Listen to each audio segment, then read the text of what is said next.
بسم اللہ الرحمن الرحیم وَإِذَا وَلِيَ يَاءَ التَّصْغِيرِ وَاوٌ أَوْ أَلِفٌ مُنْقَلِبَةٌ أَوْ زَائِدَةٌ قُلِّبَتْ يَاءً۔ اب یہاں سے چھٹا قاعدہ بیان کرنے لگی ہیں تصغیر کا، اس میں متمکن کی تصغیر کا۔ اس قاعدے کا تعلق پانچویں اصول سے ہے، یعنی جہاں تصغیر کی وجہ سے سبب قلب عارض آ جائے۔ قاعدہ یہ بیان کیا کہ جب یائے تصغیر کے بعد واو آ جائے، یائے تصغیر سے واو مل جائے، یعنی یائے تصغیر کے بعد واو آ جائے، یا الف منقلبہ آ جائے۔ وہ الف کس چیز سے منقلب ہو، واو سے یا یا سے، یعنی اصل میں وہ واو تھا یا یا تھا، یا الف زائدہ آ جائے، تو ان تینوں صورتوں کے اندر اس الف کو یا سے تبدیل کر دیتے ہیں۔ وَكَذَلِكَ الْحَمْزَةُ الْمُنْقَلِبَةُ، حمزہ منقلبہ کا بھی یہی حکم ہے کہ اس کو بھی یا سے تبدیل کر دیں گے۔ اب مصنف نے تین مثالیں دی۔ پہلی مثال دی جب یائے تصغیر کے بعد واو آ جائے، دوسری مثال دی جب یائے تصغیر کے بعد الف منقلبہ آ جائے، اور تیسری مثال الف زائدہ کی دی۔ تو عریتن یہ یائے تصغیر کے بعد واو آنے کی مثال ہے، حسیتن یہ یائے تصغیر کے بعد الف منقلبہ آنے کی مثال ہے، اور رسیلتن یہ یائے تصغیر کے بعد الف زائدہ آنے کی مثال ہے۔ عریتن یہ مصنف نے پہلی مثال دی۔ عریتن اصل میں عریوتن تھا، جو کہ عروتن کی تصغیر ہے، تو پھر عریوتن میں واو کو یا سے بدل دیا تو عریتن ہو گیا، اور پھر ان میں ادغام کر دیا قویل کے قانون سے تو عریتن ہو گیا۔ اسی طرح عصیتن، عصیتن یہ اصل کے اندر تھا عصیوتن، اور یہ عصا کی تصغیر ہے، تو عصا یہ اصل کے اندر عصا ون تھا، تو واو الف سے بدل گیا تو عصا ہو گیا۔ تو جب تصغیر بنانے لگے تو اس الف کو جو کہ حقیقت کے اندر واو تھا یا سے بدل دیں گے تو عصیتن ہو جائے گا، اور اس کے بعد پھر اس میں ادغام کر دیں گے تو عصیتن ہو جائے گا۔ رسیلتن اصل کے اندر یہ تصغیر، یہ رسیلہ رسالتن کی تصغیر ہے، تو جب یہ رسالتن کی تصغیر ہے تو الف کو یا سے بدلا اور پھر اس کے اندر ادغام کر دیا تو پھر یہ رسیلتن ہو گیا۔ وَتَصْحِيحُهُ فِي بَابِ أُسَيِّدٍ وَجَدَيِّلٍ قَلِيلٌ، یہ عبارت جواب ہے سوال کا۔ سوال یہ ہوتا ہے کہ آپ نے تو کہا ہے کہ اگر کوئی ایسی صورت ہوئی تو یعنی یائے تصغیر کے بعد واو آ گیا یا الف منقلبہ یا الف زائدہ آ گیا تو اس کو یا سے بدلائیں گے۔ ہم آپ کو دکھائیں گے کہ یا سے نہیں بدلایا جائے گا، بلکہ تصغیر اصلی حرف کے ساتھ لائی جائے گی، جیسے اسود اور جدول، کہ ان کی تصغیر آنی چاہیے اسید اور جدیل، ان کی یہ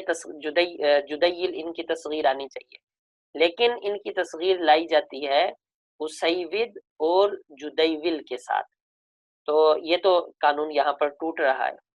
تو اس کا جواب دیا کہ تصحیح یعنی یہاں پر تعلیل نہ کرنا اور اسید کے ساتھ اور جدیول کے ساتھ ان کی تصغیر لانا قلیل، یہ قلیل ہے، اصل یہی ہے کہ ان کی تصغیر اسید اور جدیل کے ساتھ لائی جائے۔ فَإِنِ اتَّفَقَ اجْتِمَاعُ ثَلَاثِ يَاءَاتٍ حُذِفَتِ الْأَخِيرَةُ نِسْيًا۔ اب یہاں سے اگلا قاعدہ بیان کر رہے ہیں، قاعدہ نمبر 7۔ اس قاعدے کا بھی تعلق پانچویں اصول سے ہی ہے کہ جہاں پر تصغیر کی وجہ سے سبب قلب یا سبب حذف عارض آ جائے، کہتے ہیں کہ اگر یا سے بدلنے کے بعد، عبارت کا تعلق ما قبل قانون اور قاعدے کے ساتھ بھی جڑ رہا ہے، کہ اگر یا بنانے کے بعد تین یاءات کلمے میں جمع ہو گئی، یا کسی بھی وجہ سے یا تصغیر کے بعد تین یاءات کلمے میں جمع ہو گئی تو حذفت الاخیرۃ نسین، تو آخری یا کو نسین منسیہ کر دیا جائے گا اور حذف کر دیا جائے گا۔ حذف نسین منسین کیا جائے گا، کیا مطلب کہ یا کو حذف کرنے کے بعد جو آخری کلمہ ہوگا اسی کو لام کلمہ مان لیا جائے گا، یہ مطلب ہے نسین منسیہ کا، کہ اس کو ایسے کر دیا جائے گا جیسے وہ کبھی تھی ہی نہیں، اور جو بعد میں آخری کلمہ بچ گیا ہے اسی کو لام کلمہ فرض کر لیا جائے گا۔ مصنف نے اس میں مثالیں دی، جیسے عطاہن، اداوتن، غاویتن، معاویتن، کہ معاویت کہ ان کے اندر عطیٌ، ادیتن، غویتن اور معیت ان کے اندر تصغیر لائی جائے گی۔ عطاؤن یہ اصل میں عطاون تھا، واو کو حمزہ سے بدلا تو عطاؤن ہو گیا، پھر جب تصغیر بنائی گئی تو الف کو یا سے تبدیل کر دیا، اب سبب کے چلے جانے سے حمزہ واپس واو کی طرف رد کر دی گئی اور تصغیر کا وزن اب بن گیا عطیون، عطیون، پھر دعیہ والے قانون سے واو کو یا سے تبدیل کر دیا تو عطیون ہو گیا، تین یاءات جمع ہو گئی، آخری یا کو حذف کر دیا تو عطیون یہ اس کی تصغیر ہو گئی۔ دوسرا لفظ تھا اداوتن، یا تصغیر لانے کے بعد الف کو یا سے تبدیل کر دیا تو ادیوتن ہو گیا، ادیوتن، پھر دعیہ کے قانون کے تحت ادیتن ہو گیا، پھر آخری یا کو حذف کر دیا تو ادیتن ہو گیا۔ تیسرا لفظ ہے غاویتن، تصغیر کے لیے الف کو واو سے بدل دیا، غاویہ کے الف کو، پھر بعد میں یا تصغیر لے آئے تو غویویتن ہو گیا، غویویتن، پھر قویلن کے قانون سے غوییتن ہو گیا، تو ایک یا کو حذف کر دیا تو غویتن ہو گیا۔ چوتھا کلمہ ہے معاویتو، الف کو حذف کر دیا گیا معاویہ کے اندر تاکہ فعیل وزن بن سکے، پھر یا تصغیر لانے کے بعد قویلن کے قانون سے معیتن ہو گیا، آخری یا کو حذف کر دیا تو معیتو ہو گیا۔ آگے فرماتے ہیں وقیاس احوا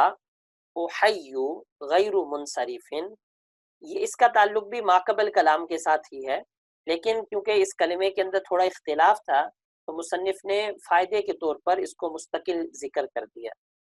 احوا اصل کے اندر احواو تھا، تصغیر بنائی تو احیویو ہو گیا، آخری واو میں دعیہ والا قانون لگا تو احیویو ہو گیا، پھر قویلن کے تحت پہلی واو بھی یا سے تبدیل ہو گئی تو احییو ہو گیا، اب تین یاءات کا اجتماع ہو گیا تو آخری یا کو حذف کر دیا تو احیو ہو گیا۔ اب یہاں چونکہ یہ کلمہ پہلے غیر منصرف تھا تو امام سیبویہ کے نزدیک تصغیر کے بعد بھی یہ کلمہ غیر منصرف ہی ہوگا، تصغیر کے بعد اس کلمے کا غیر منصرف ہوگا کیونکہ دو وصف اس کے اندر ابھی بھی پائی جا رہی ہیں، ایک وصفیت اور دوسرا وزن فعل۔ وزن فعل کیسے پایا جا رہا ہے تو امام سیبویہ کہتے ہیں کہ وزن فعل اس میں تقدیراً پایا جا رہا ہے، لیکن امام عیسیٰ جو ہیں وہ اس کو منصرف پڑھتے ہیں، وہ کہتے ہیں کہ کیونکہ وزن فعل ختم ہو گیا لہٰذا اب یہ احیون پڑھا جائے گا، احیو نہیں پڑھا جائے گا۔ وقال ابو عمرو احیین، ابو عمر کو بھی اس میں اختلاف ہے لیکن ابو عمر کا اختلاف مختلف ہے۔ ابو عمر کہتے ہیں کہ اس کلمے کے اندر آخری یا کو نسین منسیہ حذف نہیں کیا جائے گا بلکہ منوی طور پر اس یا کو حذف کریں گے، تو جب منوی طور پر حذف کریں گے تو ان کے نزدیک جب یہ احییو ہوا تھا تو یدو کے قانون کے تحت حرکت کو حذف کر دیا جائے گا، حرکت کو حذف کریں گے تو التقاء ساکنین آ جائے گا، التقاء ساکنین کی وجہ سے ایک یا کو حذف کر دیں گے یا قازن جیسی تعلیل کریں گے تو احیین یہ کلمہ بن جائے گا۔ والا قیاسی اسیودا احیون، یہاں سے فرما رہے ہیں کہ اگر ان تمام جگہوں میں نیز احوا کی تصغیر کے اندر بھی تصحیح والا معاملہ کیا جائے یعنی تعلیل نہ کی جائے، اگر یہاں پر تعلیل نہ کی جائے تو پھر یہ کلمہ ہو جائے گا جیسے اسیودا ہے تو یہ کلمہ ہو جائے گا احیویو، تو جب احیویو ہوگا تو دوئیہ کے قانون سے احیویو ہو جائے گا، پھر یدو اور التقاء ساکنین والے قانون سے احیون ہو جائے گا۔ بہرحال یہاں ان کا بتلانا یہ مقصد تھا کہ کلمے کے اندر تصحیح کے ساتھ بھی ان کی تصغیر لائی جا سکتی ہے، اور اگر تصحیح کے ساتھ ان کی تصغیر لائی جائے گی تو ایسی صورت میں احیون اس کی تصغیر آئے گی۔ اب آخر کے اندر یہ بات سمجھ لیں کہ دونوں کے اندر یعنی احیین اور احیون کے اندر قازن والی تعلیل تب مکمل ہوگی جب یہاں پر تنوین آئے، جو تنوین آ رہی ہے یا تو وہ عوض میں آ رہی ہے تنوین، اور یا پھر یعنی حذف کے عوض میں وہ تنوین آ رہی ہے، اور یا پھر اس وجہ سے تنوین آ رہی ہے کہ کلمہ وہ منصرف ہے، تو اس میں بعض ائمہ کے نزدیک تو عوض کی وجہ سے تنوین آ رہی ہے، اور بعض ائمہ کے نزدیک اس وجہ سے آ رہی ہے کہ اب یہ کلمہ غیر منصرف نہیں رہا